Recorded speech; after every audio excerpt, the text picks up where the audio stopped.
Buenas noches, hermanos, que Dios les bendiga. La paz de nuestro Dios sea con cada uno de ustedes, cada uno de nosotros. Vamos a abrir la palabra del Señor al libro de Proverbios, capítulo 1, versículo 7. Dice así la palabra de Dios: el principio de la sabiduría es el temor de Jehová. Los insensatos desprecian la sabiduría y la enseñanza. Pueden sentarse, hermanos. La enseñanza de esta noche la he intitulado Ausencia de temor. Cada uno de nosotros estamos fundamentados en una serie de principios, los cuales nos ubican dentro de un contexto y realidades. Y hay un principio fundamental en la palabra de Dios que precisamente es el temor. Ahora, al hablar de temor, yo quisiera que pudiéramos definir qué significa el temor. El temor, hay dos tipos de temores y me llama la atención acá, tal vez antes de definir. Aquí dice en la palabra, el principio de la sabiduría es el temor. ¿Qué dice? No dice a Jehová, sino que dice de Jehová. Precisamente en esa palabra, es una palabra clave para que podamos ubicar la enseñanza de esta noche. Si nos damos cuenta, dice, es el temor de Jehová. Lo más propio sería pensar de que el principio de la sabiduría es el temor a Jehová, como quien dice temerle a Dios. Ahora, ¿por qué dice de Jehová? Me llama la atención. Yo quiero que podamos analizar entonces qué es lo que significa el temor. Y hay dos formas de poder interpretar lo que significa el temor.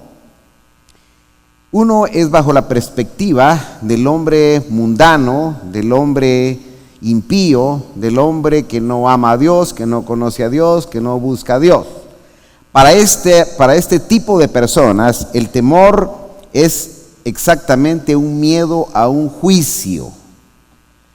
Ellos ven a Dios y le tienen miedo porque piensan que Dios es un Dios que castiga, que Dios es un Dios que tarde o temprano los va a entregar al infierno, que Dios es un ser capaz de poder destruirlos. Dentro del corazón de alguien que tiene un temor, en los términos humanos, está un miedo. El temor en la gente mundana normalmente es un miedo a Dios. Cuando hablamos entonces de ese miedo, es porque el que la teme, la debe. Y el que la debe, la teme. Y dice la palabra que el impío huye, ¿qué dice? Sin que nadie lo persiga. Hay un principio dentro del corazón del hombre, y es ese miedo a poder ser atrapado, capturado, a poder ser afrentado. Y cuando un ladrón, pues, ha cometido su delito y lleva su morral lleno de celulares, lleno de documentos y billeteras, ve a un policía a 1 kilómetro y como que lo olfatea y sale adelante, porque él tiene miedo.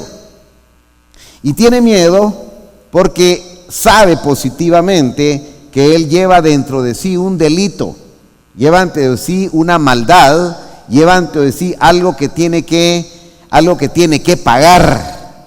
Entonces ve a Dios como el ejecutante de una acción sobre su maldad.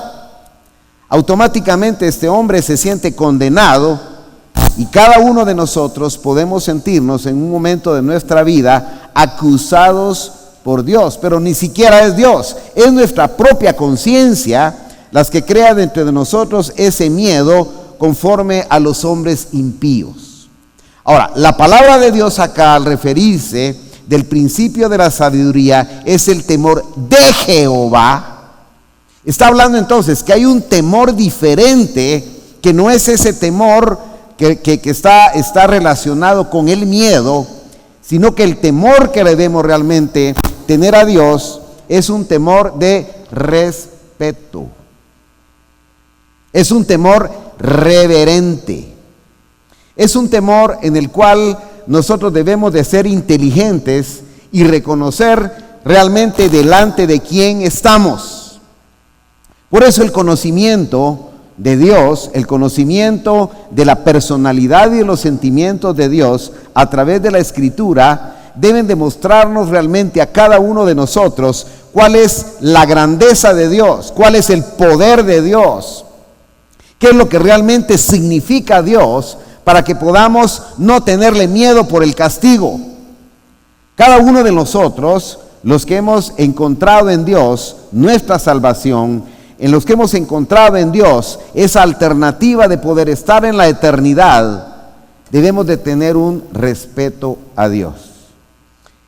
Esta mañana, esta tarde, me surge esta enseñanza, porque esta tarde estuvimos precisamente nos llamaron a una audiencia en la cual pues se iba a dilucidar el caso del hermano Mario Gómez, y un juicio en el cual pues él fue llamado a una declaratoria, y una juez competente pues tomó el caso. Estaba el Ministerio Público y estaba el abogado defensor y estaba pues testigos, y ahí estaba el acusado, en este caso el hermano Mario, por lo que se sucedió en el accidente. Y me llamó mucho la atención la forma tan especial con que cada uno de los hombres, la jueza, la que llevaba el caso era una jueza, era una licenciada, una mujer con mucha personalidad, una mujer que llevaba el caso precisamente.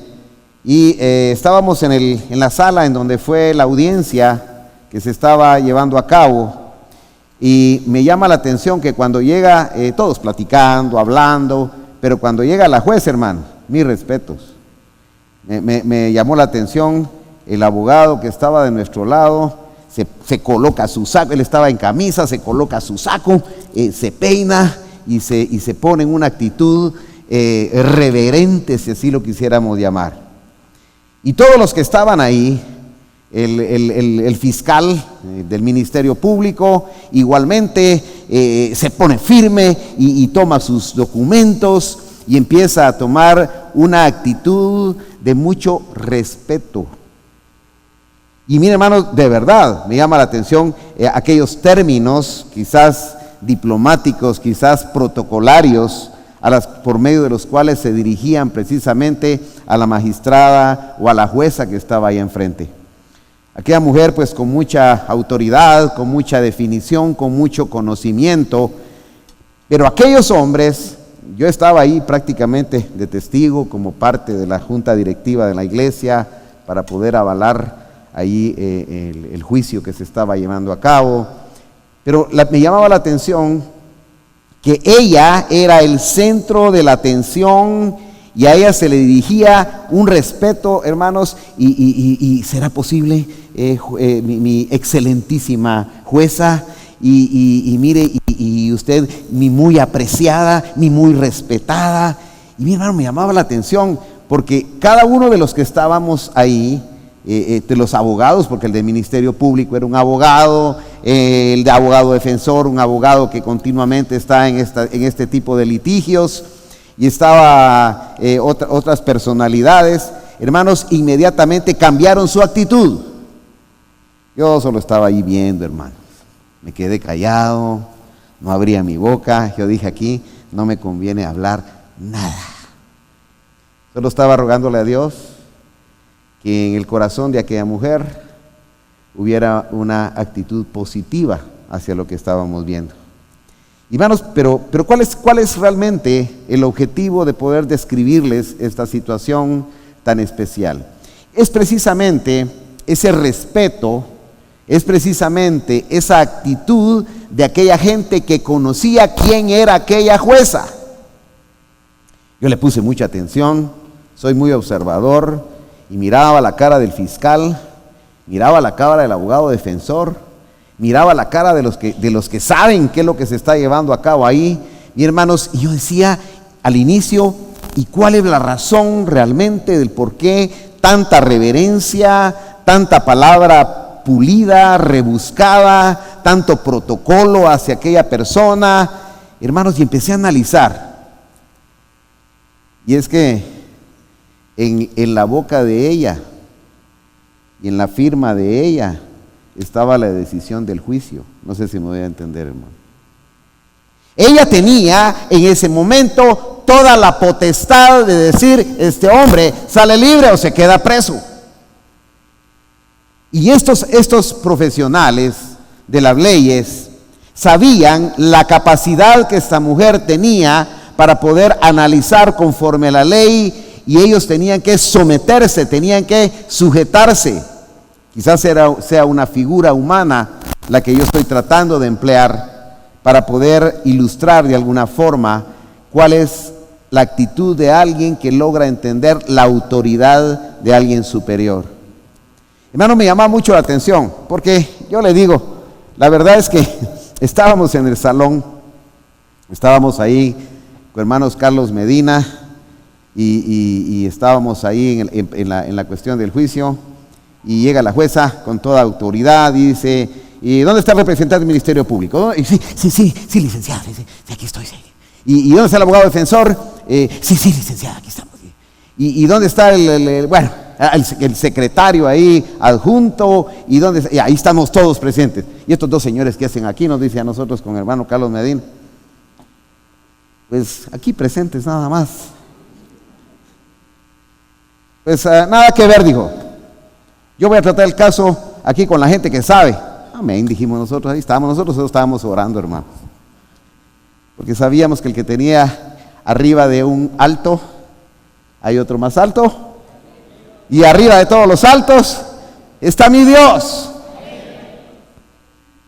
Entonces, la autoridad que representaba a esta mujer en ese lugar iba a determinar a través de un juicio, un veredicto final. Empezó aquella mujer.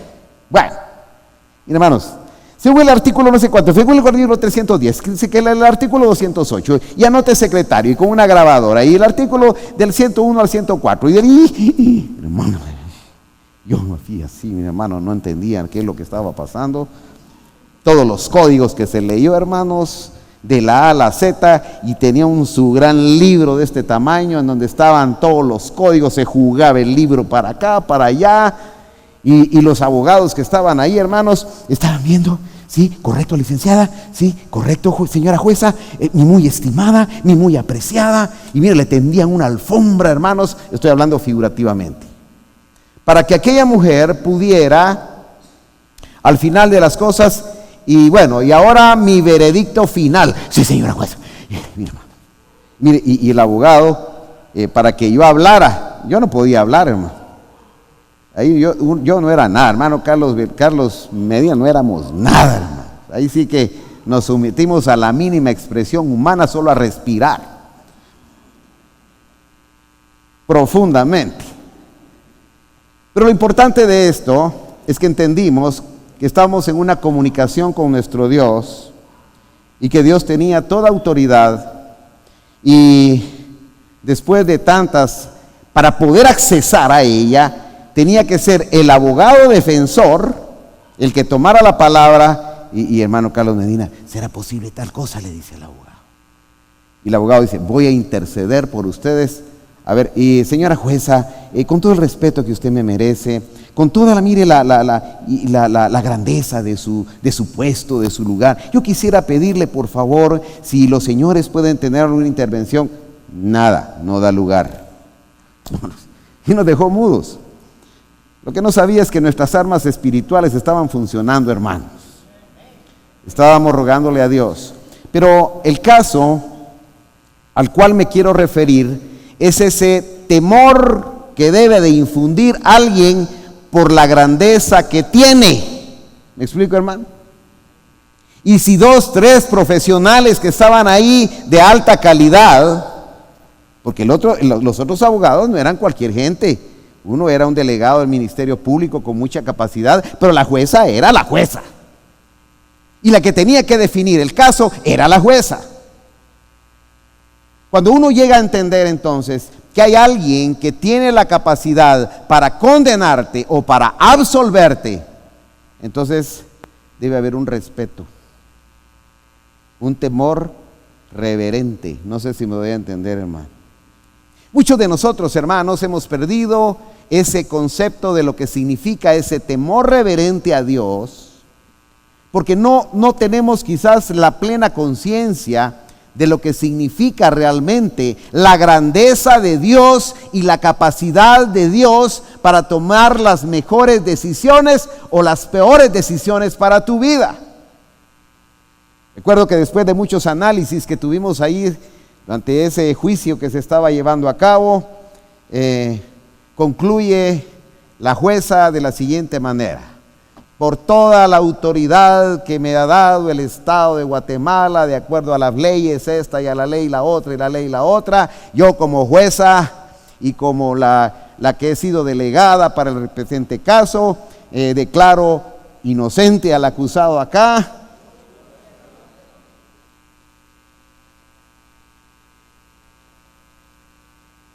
Amén, hermanos.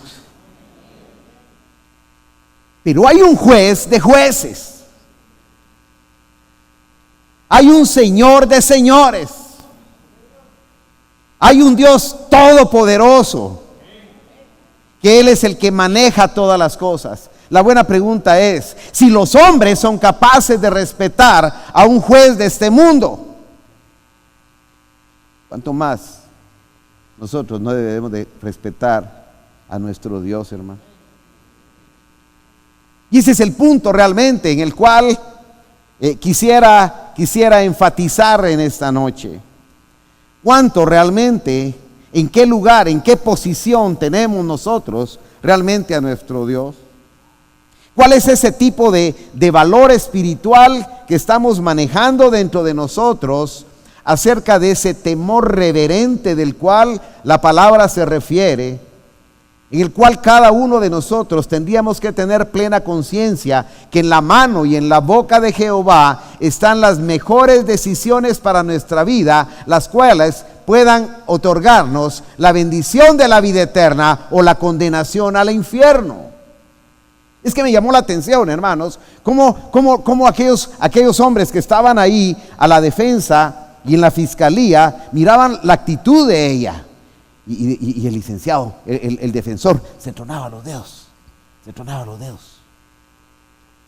Y eso estamos hablando de un juicio, hermanos, quizás no de gran envergadura, pero el abogado defensor estaba sumamente interesado en cuál iba a ser el veredicto final de aquel juez. Qué importante es que nosotros entonces pasáramos toda la vida, toda nuestra existencia, pensando cuál va a ser el veredicto final de Dios. No sé si me explico, hermano. Después que Dios analice nuestra vida, después que Dios analice cuáles fueron nuestras actitudes, después que Dios analice según sus códigos preestablecidos, según su evangelio predicado, y que Dios diga, bueno, vengan benditos de mi Padre, en lo poco me han sido fiel, en lo mucho te pondré. Aquel momento en que el Señor diga, los cabritos a la izquierda y las ovejas a mi derecha. Él es el que tiene la potestad. Quizás por algún momento, tratando de vivir una vida quizás únicamente religiosa, nos pasamos el tiempo claudicando dentro de una serie de ideas y pensamientos, sin entender que lo que está en juego precisamente en toda nuestra existencia es la vida eterna. Es pasar con Dios por la eternidad o estar en la condenación del infierno por la eternidad. Y que solo en su mano, solo en su mente, solo en su corazón está la potestad de la vida y de la muerte. Realmente ante esta perspectiva, cada uno de nosotros realmente deberíamos de actuar en un temor reverente delante de Dios. creo que actuamos de una forma demasiado sin conciencia, y andamos, vamos, venimos, hacemos mal, comentamos mal, vivimos mal nuestra vida, hermanos, malos testimonios, sin saber que Dios está juzgando muchas cosas. Dios está viendo, hermanos, lo más profundo de nuestro corazón. Estos jueces materiales pueden analizar mediante un código únicamente un hecho aislado. Sin embargo, Dios ve lo profundo, más allá de lo que tú puedes imaginarte. La buena pregunta es, ¿será que vale la pena temer a Dios? Y la pregunta que hago, ¿cuánto estamos realmente temiendo a Dios? Porque ese temor tiene que significar para el nacido de nuevo, para el Hijo de Dios, una reverencia tal. Quizás estos hombres que están ante esta juez, quizás actúen de una manera, quizás enmascarada, únicamente para conseguir algo. Pero el temor reverente hacia Dios es porque reconocemos dentro de nosotros mismos la grandeza y el poder de nuestro Dios. Acá en San Lucas capítulo 12, versículo 4, aquí hay una reflexión muy importante precisamente de nuestro Señor Jesucristo. Y dice de la siguiente manera: mas os digo, amigos míos, estoy leyendo San Lucas capítulo 12 y versículo 4, mas os digo, amigos míos, no temáis a los que matan el cuerpo y después nada más pueden hacer. Hermanos, si nosotros somos capaces entonces de respetar a una autoridad humana, si nosotros somos capaces de poder reconocer en aquella persona que pueda en un momento dado castigar nuestra misma carne, ¿cuánto más no debemos de considerar en nuestra vida y en nuestro respeto el que dice, versículo 5, pero os enseñaré a quién debéis de temer? Ese es el punto, hermano. Y los hombres pueden temer a los jueces que quizás puedan encarcelarte por 6 meses, 1 año, 5 años. La enseñanza acerca de lo espiritual, de ese temor que cada uno debemos de tener, dice, pero os enseñaré. Quiere decir que hay algo que Dios quiere dejar plasmado en una forma bien clara en nuestra vida. Pero os enseñaré a quién debéis de temer. Temed a aquel que después de haber quitado la vida, o sea que también tiene potestad sobre la vida, tiene poder de echar en el infierno. Sí, os digo, a este temed. Hermanos, son de las cosas que a veces quizás hemos perdido la visión. Y esa es la importancia por la cual cada vez tenemos que seguir predicando quizás los mismos principios. Cada vez debemos de seguir martillando acerca del amor, acerca del temor, acerca de la misericordia, acerca de la fidelidad a Dios, acerca, hermanos, de cada uno de esos valores espirituales. Porque quizás por un momento, hermanos, nos acostumbramos a hacer lo malo y hemos tenido esa pérdida del temor de Dios. La pérdida de temor se da a través de experiencias repetitivas, las cuales van haciendo una pérdida de conciencia. Recuerdo en una oportunidad, leía un estudio de la Universidad de Harvard de la delincuencia, los criminales y cuál era, por qué ellos lograban perder el miedo y perder muchos valores dentro de sí. Había una serie de hombres que fueron estudiados, que estaban dentro de la cárcel, y habían algunos parámetros que estos estudiosos habían tratado de determinar. Y escogieron a un grupo de hombres que habían matado a un hombre. Luego escogieron a otro grupo que había matado a 2 hombres. Luego a otro grupo que había matado a más de 3 hombres. Y luego un grupo de hombres que había matado a más de 10 hombres. Cuando hicieron el estudio acerca de las variantes que podían haber habido en cada uno, determinaron algo como en las conclusiones, en el análisis de los resultados, decía, la gente que mató a alguien, se le preguntó, ¿y por qué mató? ¿Y qué sintió? Normalmente la persona que mató una vez es una persona que tuvo mucho dolor, está en la cárcel y tiene mucho pesar. Está en la cárcel y tiene un cargo de conciencia y está sufriendo ahí en la cárcel y se siente culpable y tiene pesadillas y tiene frustración y tiene una confusión dentro de su mente y es una persona que está en una situación emocional muy complicada. Vayamos al grupo de los que mataron 2 personas.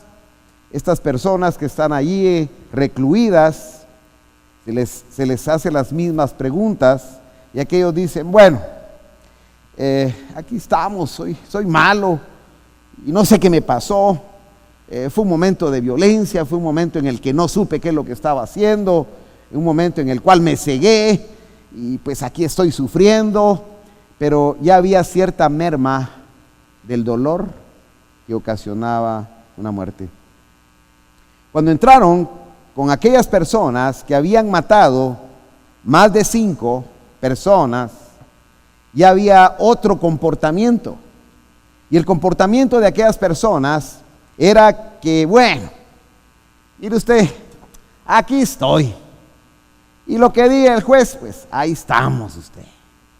De todos modos, aquí nacimos y de todos modos todos nos vamos a morir. Y aquí, pues, ¿qué me queda? Llegaron con el otro grupo de la gente que había matado más de 10 personas y esta gente declaraba en sus declaraciones que había sentido un enorme placer de matar al que se le pusiera y si sale vuelve a matar.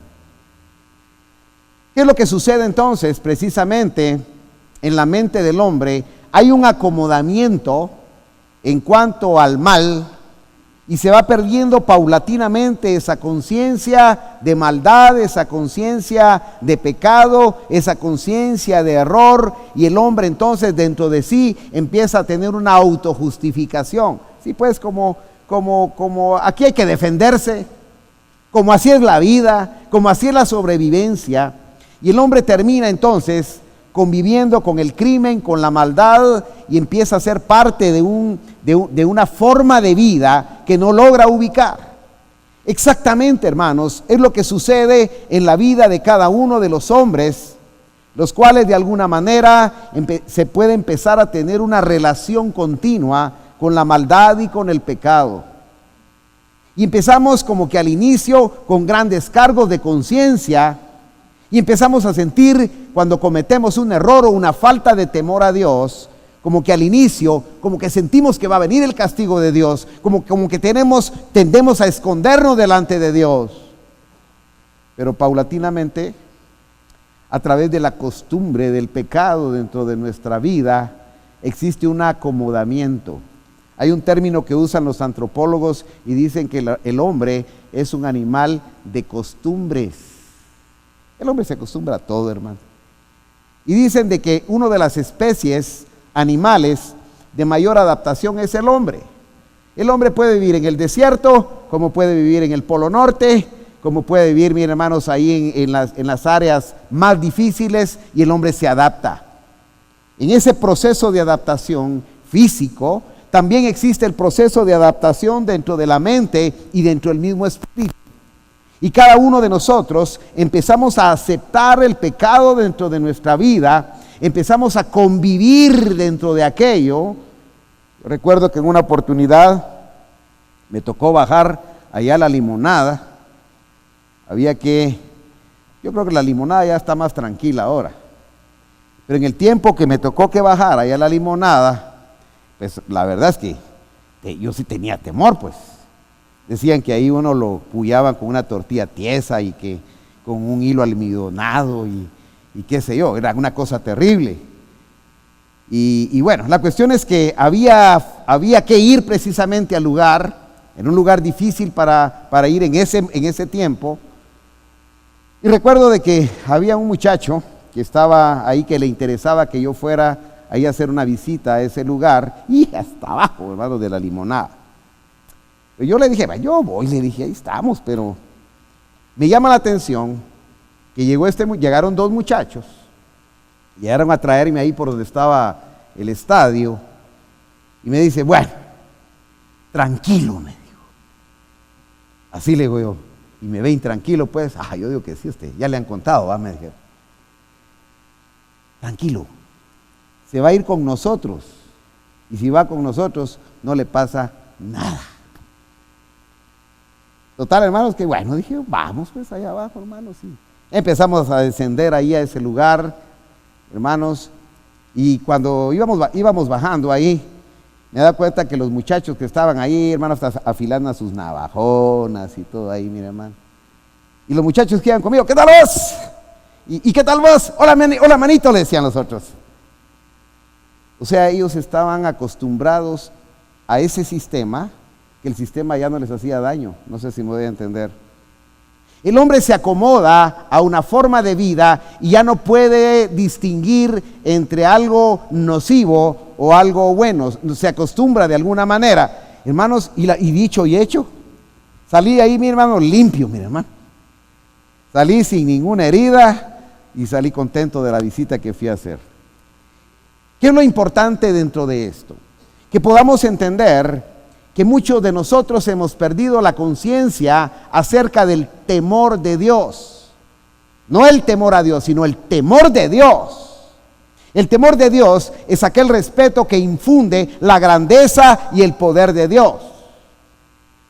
Muchos hemos perdido quizás un 25%, quizás otros un 50%, quizás un 75%, y otros quizás ya no nos importa absolutamente nada, hermano.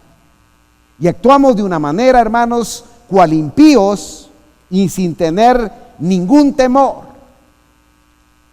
Lamentablemente, tal vez cuando venimos a la iglesia, somos otras personas.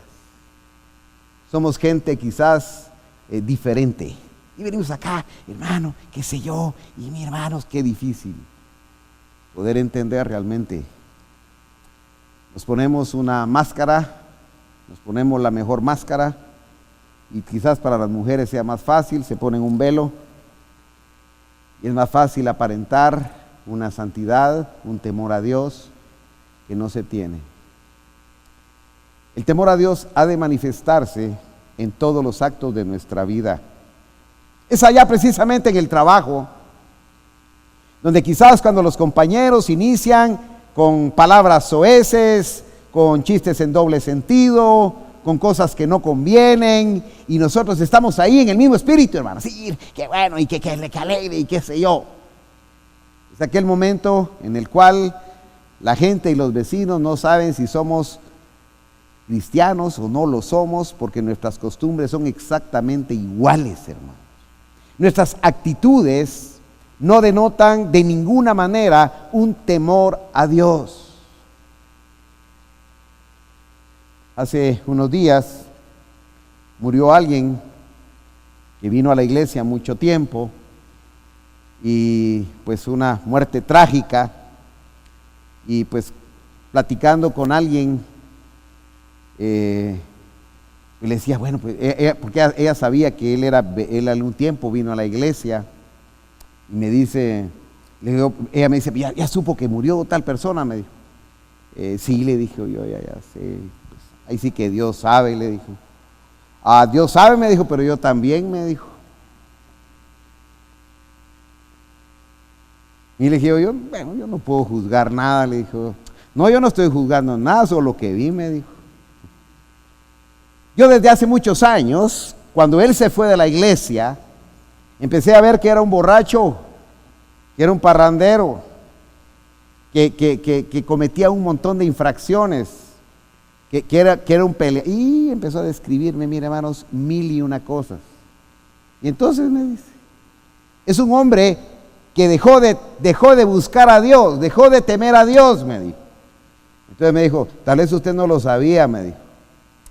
Pues, tal vez es mejor no saber muchas cosas, le dije yo.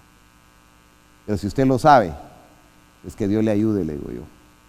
Pero ¿cuál es lo importante?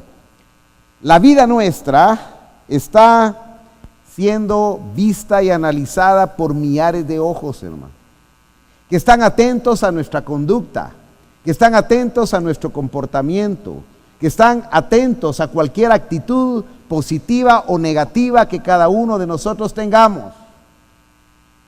¿Cuál es la imagen nuestra delante de la gente? Es precisamente tu testimonio. No hay cosa, hermanos, más delate nuestro espíritu, sino nuestro testimonio. Hermanos, el poder evidenciar con nuestro testimonio el temor a Dios. En nuestro trabajo, en nuestra casa, en cualquier lugar donde estemos, no con una actitud reverente de tipo religiosa, sino con una actitud continua, en una renovación continua de ese respeto a Dios. Quizás cada acto de nuestra vida tendría que ser analizado. ¿Será que lo que estoy haciendo agrada a Dios o no agrada a Dios? Quizás cada palabra y cada expresión deberíamos analizarla 2 o 3 veces para ver si es realmente una actitud que Dios aprobaría o Dios reprueba. Y es ahí donde el temor a Dios va funcionando como un sistema de neutralización, como un sistema ahí zampón de neutralización que hace que nosotros podamos ir deteniendo y mesurando ciertas actitudes de nuestra vida. Pero en la medida que nosotros perdemos el temor, automáticamente la cosa se va volviendo costumbre dentro de nosotros y el temor a Dios se ha perdido en una forma importante en muchos de los que decimos ser hijos de Dios. Hemos perdido ese entendimiento de que Dios tiene en su mano la vida eterna con Él o la vida eterna en el infierno. Hemos perdido quizás la capacidad y el entendimiento de que los juicios de Dios son juicios perfectos y que no se le va a escapar absolutamente nada a Dios de todas las cosas y las acciones que nosotros podamos tener. Por eso aquí dice, y leo nuevamente, versículo 4, mas os digo, mis amigos míos, no temáis a los que matan el cuerpo, y después nada pueden hacer, pero os enseñaré a quién debéis temer. Temed a aquel que después de haber quitado la vida, tiene poder de echar al infierno. Si os digo, a este temed. No se venden 5 pajarillos por 2 cuartos. Con todo, ni uno de ellos está olvidado delante de Dios. Como quien dice, las cosas menos importantes de la vida, Dios las tiene bajo un juicio. Dios las tiene bajo un control. Nada escapa, hermanos, de la vista de Dios. Y acá lo ejemplifica en una manera muy especial. Pues aún, ¿por qué no lo leemos juntos, hermanos? Aún los cabellos, ¿qué dice? De vuestra cabeza, ¿qué dice? Están todos contados. Así que si hay canas al aire, así que si hay canas verdes, así que también están contadas por Dios. No sé si me doy a entender, hermano. Este término es tan meticuloso que Dios hace un ejemplo tan claro al respecto. Pues aún los cabellos de vuestras cabezas están, ¿qué dice? Todos contados. Eso habla de la minuciosidad de parte de Dios en el análisis de nuestra vida. Por eso dice la palabra que de toda obra que el hombre tenga, dará cuentas a Dios. Sean obras buenas o sean obras malas. En su momento está en ese libro de la vida que está precisamente dentro de nuestra misma conciencia. Ahí están escritas todas las cosas, hermanos. En aquel día habla de aquel libro que se abre y otro libro que se abre. Y uno de los libros precisamente de la vida es el libro de la conciencia. Es ese momento en el cual viene una conciencia plena a la vida del hombre y voy a tener que recordar todos los hechos de mi vida. Cada cabello perdido, cada cabello ganado, está escrito en la conciencia de cada uno de nosotros. La buena pregunta es si con esa capacidad de Dios para poder juzgar nuestras obras, ¿será que debemos de temer? ¿O será que debemos de seguir adelante en esa vida llena de malos testimonios? Dice, no temáis pues más, no temáis pues, más valéis vosotros más que muchos pajarillos. Realmente, hermanos, las recomendaciones de Dios hacia el temor vienen desde el Antiguo Testamento y luego pasan y trascienden, hermanos, al Nuevo Testamento y a la vida de Jesucristo. Y si podemos ver ahí atrás en Deuteronomio capítulo 10 y versículo 12, habla acerca precisamente también de este temor reverente con el cual cada uno de nosotros debería de temer a Dios. Dice Deuteronomio capítulo 10 y versículo 12, ahora pues Israel, ¿qué pide Jehová tu Dios de ti? ¿Y qué pide Dios, hermanos? Sino que temas a Jehová tu Dios, que andes en todos sus caminos y que lo ames y sirvas a Jehová tu Dios con todo tu corazón y con toda tu alma. Amén, hermano. ¿Qué opinamos de eso, hermano? Y agrega acá que guardes los mandamientos de Jehová, en versículo 13, y sus estatutos que yo te prescribo hoy para que tengas prosperidad. He aquí, de Jehová tu Dios, ¿qué dice, hermanos? Son los cielos, ¿y qué dice? Y los cielos de los cielos, la tierra y todas las cosas que hay en ella. ¿Cuántos dan gloria a Dios, hermano? ¿Será que si Dios es el dueño del cielo y del cielo de los cielos y de la tierra y de todo lo creado, será que debemos de temer? Y si los hombres pueden temer a un juez humano, que lo más que puedan hacer es castigar la carne y someter a una prisión humana, y los hombres se postran, y los hombres, hermanos, de una manera especial, yo comentamos con hermano Carlos después de salir de esta misión que fuimos enviados por Dios, decíamos, ala, le digo yo a Carlos, ¿te diste cuenta, Carlos, cómo los profesionales se postraban? Así me dice, yo vengo impresionado, me dice. Cómo un profesional se estaba postrando ante otro hombre. ¿Y cómo es que nosotros no nos postramos delante de Dios? ¿Cómo es que nos cuesta postrarnos ante aquel que es dueño del cielo y del cielo y de los cielos, de la tierra y todo lo existente? Porque el temor es postrarse ante Él. El temor es respetarlo y respetar y cumplir sus mandamientos. Hay una alegoría muy preciosa, y con esto voy terminando, en el libro de Hebreos, capítulo 12, versículo 18.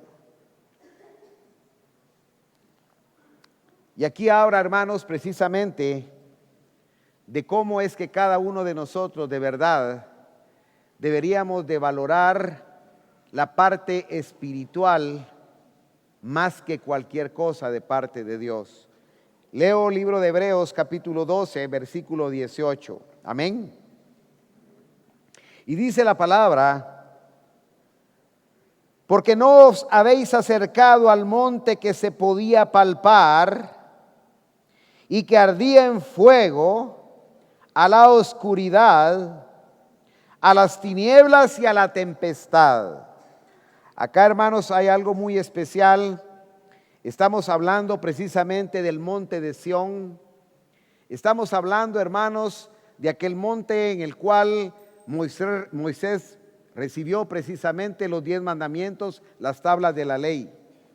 Hermanos, cuando Dios empezó a dictar a Moisés las tablas de la ley, hermanos, eso era algo espectacular. Habían terremotos, hermanos, se calentaba el monte de Sión, había una temperatura tremenda, había una manifestación, hermanos, pero maravillosa. A tal extremo, hermanos, que en un momento dado los mismos judíos quisieron subir y Moisés le dice: suban ustedes. No, Moisés le dijo, así no, le dijo. Porque mire, hermanos, era tan grande la manifestación en el monte de Sión que era de temblar las piernas, hermano. Era algo glorioso, en donde se manifestaba la gloria de Dios, donde se manifestaba el resplandor de Dios. Ahora viene aquí el apóstol Pablo a los hebreos y hace una alegoría aquí muy importante y dice: porque no os habéis acercado al monte que se podía palpar. ¿Qué quiere decir esto? Aquellos antiguos se acercaron al monte de Sión y ese monte de Sión era para tenerle miedo. Pero vosotros, y nos está hablando a nosotros, no nos hemos acercado a ese monte material. Eso es figura de la ley. Eso es figura, hermanos, del castigo que se daba a través del pecado. El alma que pecare, esa morirá. A través de las leyes de Moisés, el hombre pecaba y se abría la tierra y se lo tragaba. A través de la ley de Moisés, la muerte era el pago del pecado. Eso era algo temible, hermanos. La gente tenía que pagar precisamente con la muerte. Mucha gente era lapidada, mucha gente era ejecutada precisamente por medio de la ley. Es ahí en el monte de Sinaí, es ahí en el monte de Dios, en donde se daba la manifestación gloriosa de Dios mismo, la presencia de Dios. Y ahora viene el apóstol Pablo y está haciendo esta alusión, que hay algo mayor que la manifestación del monte de Sión. Y vosotros, dice, no se han acercado, dice, a ese monte material que se puede palpar, a ese montón de leyes que se tuvieron que dar. Ustedes, está diciendo en otras palabras, se han acercado a algo más grande.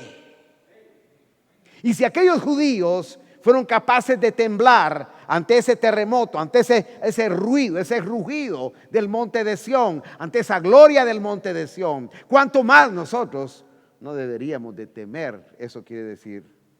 Esta alegoría es muy importante porque acá está hablando precisamente que es inferior la gloria del monte de Sión.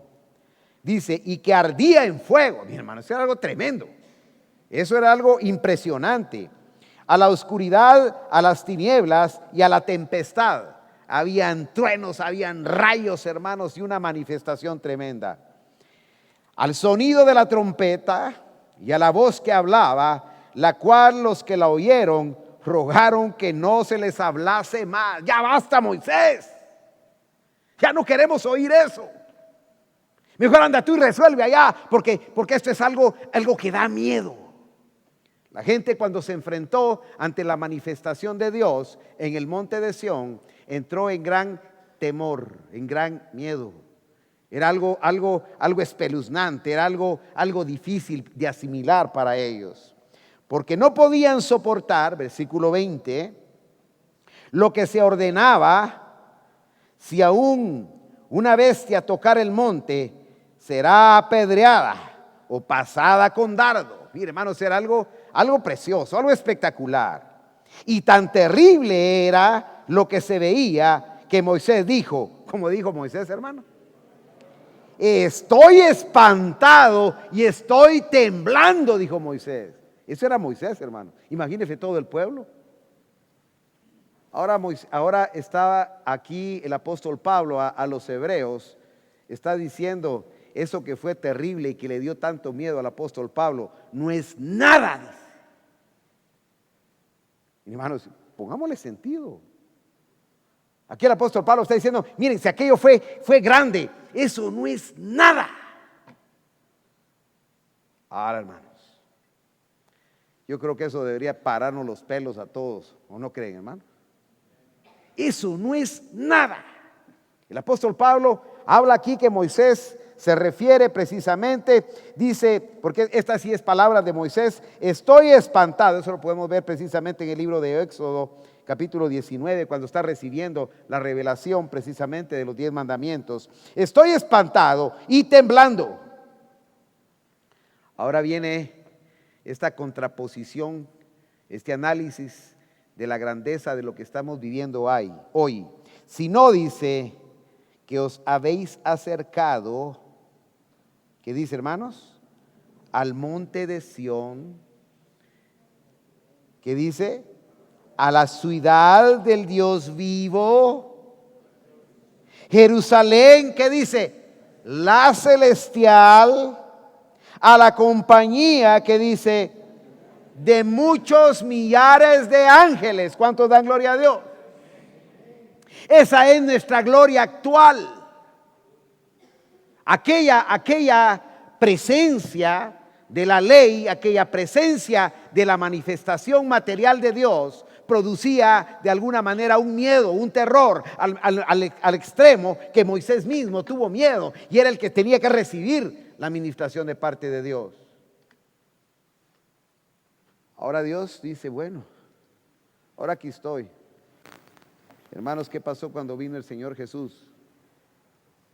Los judíos no sabían que el que estaba ahí era el Hijo de Dios.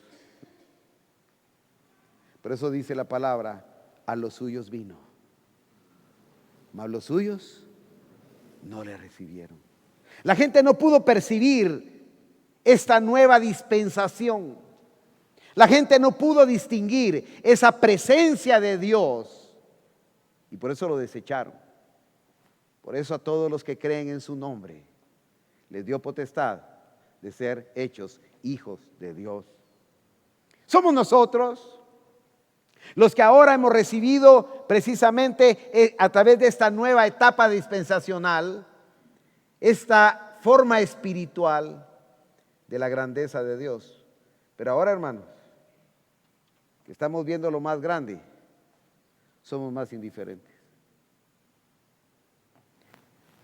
Como que necesitaríamos que viniera otra vez y se levantara aquí el monte físico y material de Sión.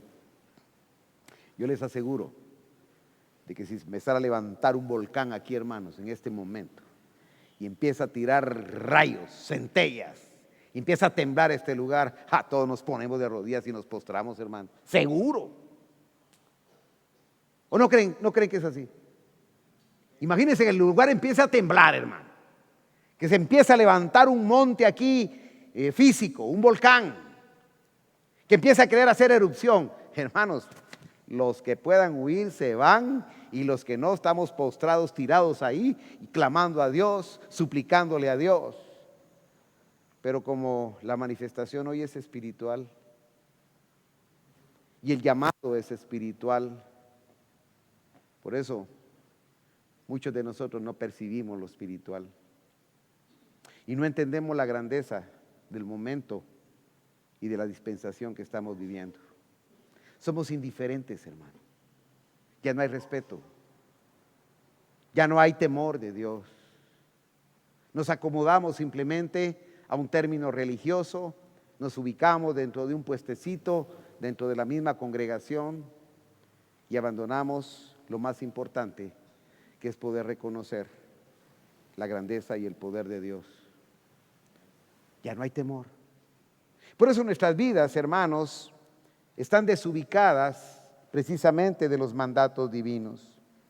Acá dice, y era tan terrible, dice versículo 22, sino que os habéis acercado al monte de Sión, a la ciudad del Dios vivo. Aquí está hablando ya de algo espiritual.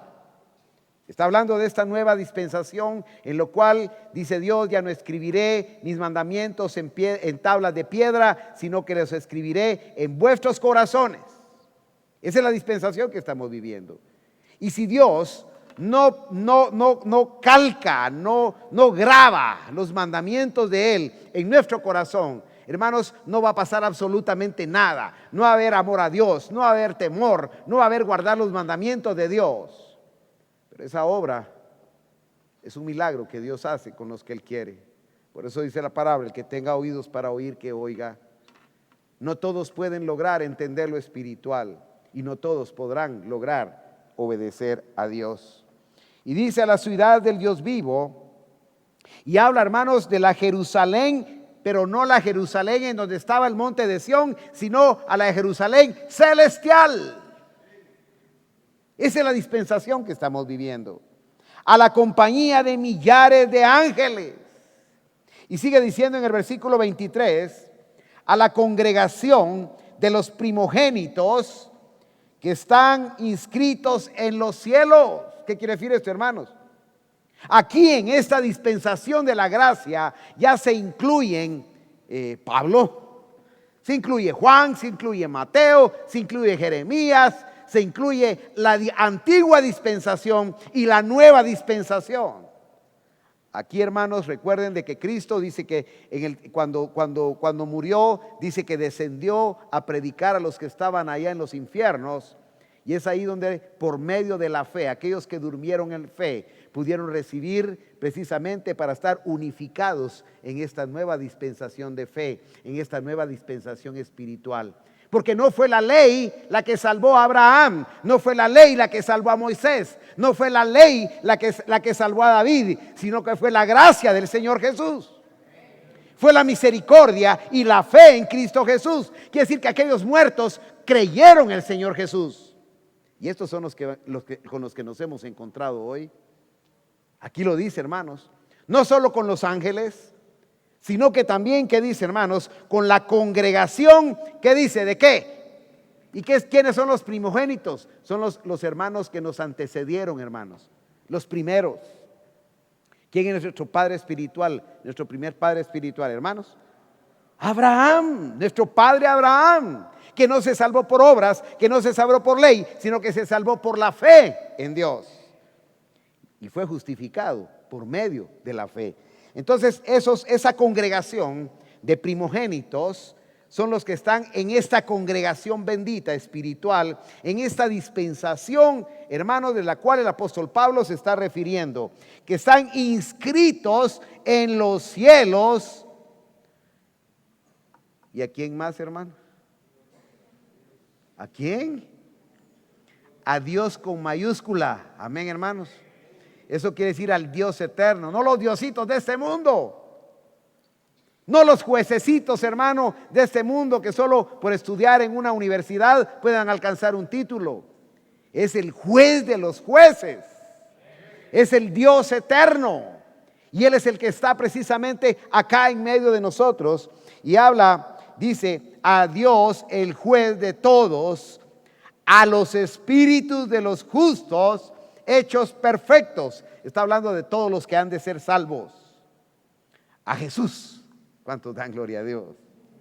El mediador, que dice, hermanos, de este nuevo pacto que estamos viviendo, y a la sangre rociada, que habla mejor que la de Abel.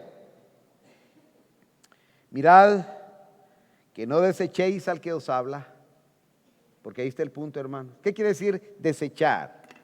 Es actuar sin temor. ¿Cómo que dice? Ahí estamos, hermano. Ahí estamos. Yo creo que no es tan pecado eso. Yo creo que no es tan malo. No, hermanos. Aquí tenemos que acercarnos a Dios porque lo respetamos. No es que sea tan poco malo, tan mal malo. Es que Dios merece todo toda honra, todo honor. Y es el testimonio nuestro el que de alguna manera está causando un impacto en la vida de los demás. Hay acciones, hermanos, que quizás no fueran tan severas, pero que como testimonio sí son pésimas, hermano. Y ojalá que cada uno de nosotros pudiera considerar nuestro testimonio como parte de esto maravilloso que es respetar a Dios. Mirad, dice, que no desechéis al que habla, porque si no escaparon aquellos que desecharon a los que os amonestaban en la tierra. ¿A qué se refiere, hermanos? A todos aquellos pastores, a todos aquellos profetas. Miren, hermanos, dice, mucho menos nosotros, si desecharemos al que amonesta desde los cielos. Hermanos, a veces ni un regañito podemos soportar. Es que, hermano, qué duro.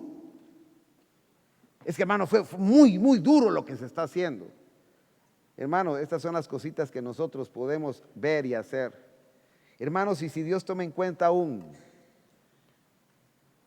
las recomendaciones, las exhortaciones que podamos dar, pastores, diáconos, dentro de la iglesia, y Dios las toma en cuenta, ¿cómo no va a juzgar Dios?